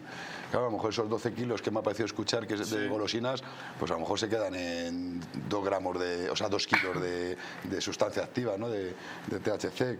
Bueno, pero aquí más importante, fíjate, que la cantidad incautada, yo creo que es el destino al tráfico y desde luego ese cobro a través de blanqueo a través de criptomonedas. Pero yo quería... delito criminal y delito contra la salud pública. Elevar la voz a favor de los investigadores, porque es que decimos que los médicos están continuamente formándose, pero es que las fuerzas y cuerpos de seguridad del Estado tienen que formarse también, porque os dais cuenta de lo que hemos visto antes, de las estafas, todas el finis, el phishing. Ahora, cómo colocas droga en el mercado en un aspecto de una golosina, que se paga por criptomonedas. O sea, yo creo que ahora mismo... Además, se pedían estas gominolas, esta droga por la Deep Blue, es decir, por la web fíjate, profunda, la red profunda. ya hemos hecho una composición que vamos a ver que las fuerzas y cuerpos de seguridad del Estado de hace 15 años pues lo hubieran tenido bastante más complicado. Esto te obliga a que la delincuencia está avanzando a tanta velocidad y, hombre, la formación desde luego de la policía y la Guardia Civil y de otros agentes policiales es que tiene que avanzar muy deprisa, aparte de la especialización, que eso ya sé que existe, ¿no? Y que es fundamental. Aquí no puedes tener generalidades, es que tienes que ser experto en todo esto, pero que es importante poner en valor el trabajo de la... ¿Cuánto crees que costaba un osito de esos? Bueno, un osito solo. Un osito solo, ni idea. ¿Cuánto sustancia tuviera un osito de estos? ¿Un gramo? 3 euros. 10 euros. 10 euros. Aproximadamente 10 euros cada osito de gominola. Ahí es donde ya te hace pensar que eso no es una chuche normal y corriente. El precio tasado, creo, si no me equivoco, mercado marihuanas en 6 euros. Os lo digo porque sabéis que luego a la hora de, no solamente es pena de prisión, sino que además se impone el tanto del precio de mercado, el tanto al triple de multa, ¿no? Creo que la marihuana ahora mismo está, según el Tribunal Supremo, ¿no?, la jurisprudencia, en 6 euros el gramo. Claro, imagínate, multiplica 6 euros el gramo por... Pero hay que hacer el osito, hay que poner la azuquita, hay que... Claro, tiene más elaboración, que tiene una elaboración lo mismo que te den una bolsita, vulgarmente hierba, la planta, que ponerla así. Claro, igual el osito te lleva un gramo de sustancia. Pues sí, pero con osito y todo. Te lo puede llevar. Aparte del recubrimiento, el azúcar, lo que hayan utilizado. No, es una habilidad, aunque sean moldes, pero hay que hacerlo.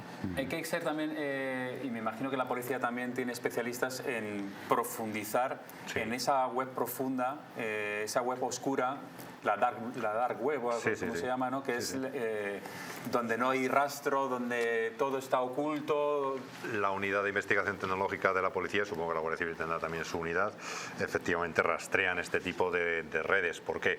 Porque se producen los mayores delitos que se pueden producir. Estamos hablando de venta de estas gominolas, pero estamos hablando de tráfico de armas, estamos hablando de tráfico de personas, de tráfico de órganos, estamos hablando ya de cosas demasiado serias que desde luego no se pueden anunciar y buscar en Google, seguramente en el navegador normal, sino que hay que irse a esa dark web donde efectivamente la policía y la Guardia Civil están muy atentos a lo que sucede dentro. Pedofilia, bueno, de todo. O sea, los peores delitos, que te puedas imaginar. ¿Y por qué existe esta? No se puede cerrar de alguna forma, sabiendo que además si alguien no quiere que se siga su rastro es porque no está haciendo nada bueno, me imagino, ¿no? No, eso está claro, pero al final esto no es más que la red normal, una parte que hacen oculta, como si tú y yo creamos un espacio para nosotros dentro de la red y lo hacemos oculto para el resto del mundo, ¿no?